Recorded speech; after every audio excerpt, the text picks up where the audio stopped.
be able to look at you and not even tell what you want to do next. What people do not know, they cannot spoil it. Hey guys, so in today's video I'm going to be talking about things you should not do on social media. So the first on my list is do not beg on social media.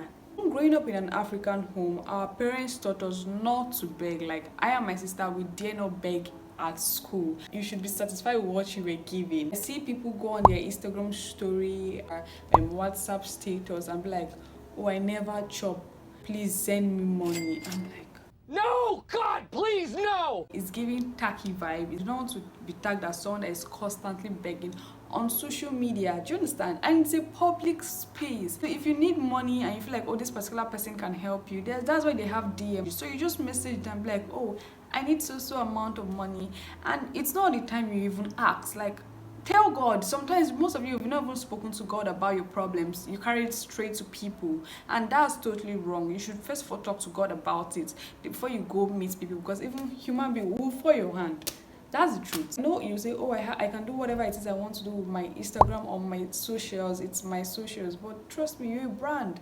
You're going somewhere. You're going to be influential someday. You're going to meet people of influence. You're going to meet people that wants to do business with you. And when you post, oh, I never chop, please send me money, or my ass a day, or DM, it's like you're constantly begging. Do you understand? Like, I think about it, is it like it's every time you don't have money? If you're not in a position or you're not financially buoyant enough, I'm saying go to people, don't post it publicly. They say, well, you will not collect a loan publicly. It's the same way you should not post on your Instagram status. You don't know who is looking at you. And the thing about the internet never forgets. Like, they're going to tame you as a beggar. Personally, I would have said don't even beg at all. Like, ask help when it's necessary, not when it's unnecessary. Somebody on his bio on Instagram, his account number is there. I'm like, oh, hell no! Like, why would you put your account number on your bio? Like, stop begging on social media. It doesn't tell a good image about you. You're a brand. Branding doesn't necessarily have to be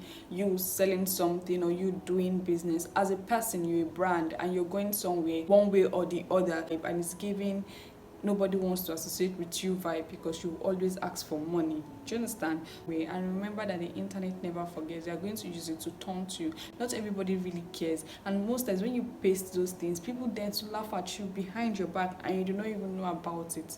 Okay, you're a classy girl, you're a classy woman, you're a classy person, so please stop begging on social media. Okay, so the next on my list is fighting on social media, most especially in the comment section.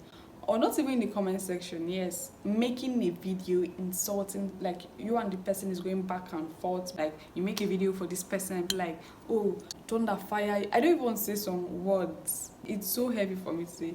Like, oh, I don't use this kind of word. I don't use it. Oh, thunder fire you. Oh, your mother. Dragging people's parents, people's siblings, people's mother inside your argument.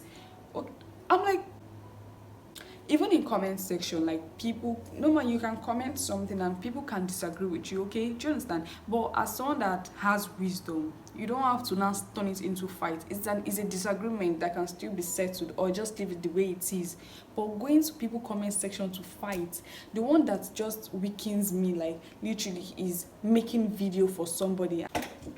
Because I thank God that most people that make videos like this, I don't know them. Nobody would associate themselves with you. You can say, oh, right now I'm not into politics, or right now I'm not running for any office, and you just do those kind of things. You can make a video in 2012 and they'll bring back the video in 2023 now and use it to taunt you and be like, oh, is this the person you want to elect as Senate?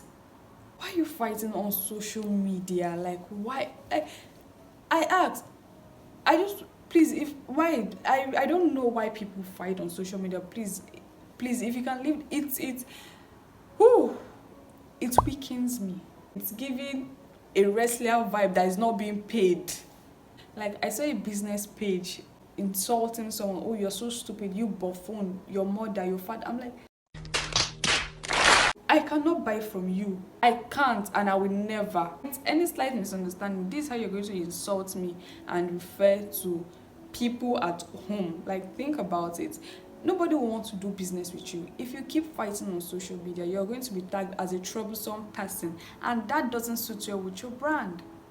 Perspective matters a lot, like what people have about you. Maybe you say, oh, I don't really care about what people say about me. No, that's a different thing.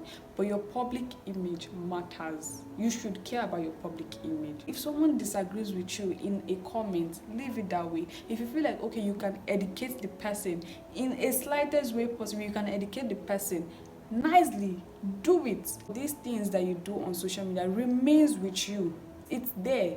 That video you think, oh, you've taken it down, somebody else has it. So please stop.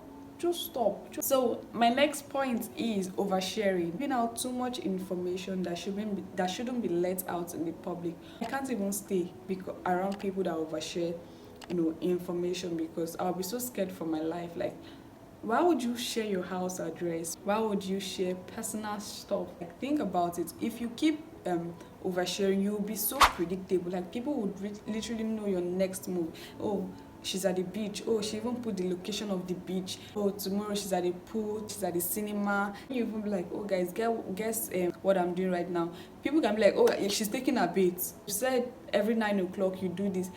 You should not be so predictable. People should be able to look at you and not even tell what you want to do next. What people do not know, they cannot spoil it. And not everybody is happy for you. Most people are jealous of you. And you sharing those kind of things is going to rub off as you're bragging, even when you know deep down you're not. Not everybody likes you. And next thing, they're already planning how to harm you because you let out information that shouldn't even be let out in the public in the first place. It's not literally their fault, but yours. Do you understand? So when you share your location and this and that, it's just so scary. Like, for me, it's giving scary vibes. And like, when I see people overshare information, like, we should not know this thing. Like, I even get angry, like, why? Not everybody has your best interest at heart. People literally screenshot their bank balance and post. Somebody can tell how much you have. You're trying to let people validate you. And trust me, those people you're sharing those information with, they don't really care about you. So when people start billing you, stop asking you for money, but you're the one that shared the information that let it happen. So I'm just giving you reasons why you should not overshare. Next thing I'm going to be talking about is going to be trolling. So please, if you're someone that trolls people on social media, please, what is your intention? I believe if you insult somebody, something is a reflection of who you are. I want you to look at something. If somebody is trolling you based on your face, your shape and this, and you know that deep down inside of you know that you're beautiful and you have a very nice curve, just know that this person feels insecure about themselves. So they're ready to troll you to make themselves feel better. Do you understand?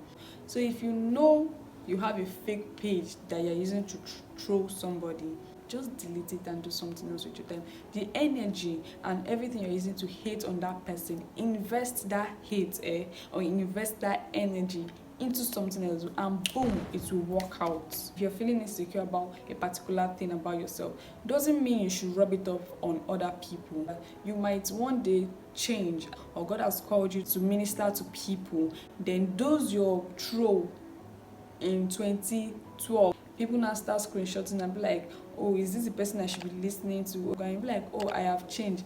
Why do something that you know that you can avoid, or you know that it's going to come back and bite you in the ass, and be a better person, because there are generations coming after you and they look up to you. So guys, if you enjoyed this video, please let me know your experience in the comment section. Let me know what you think. Feel free to disagree with me in the comment section. Please do not forget to like and share this video to anybody you know it will be beneficial to them. Bye.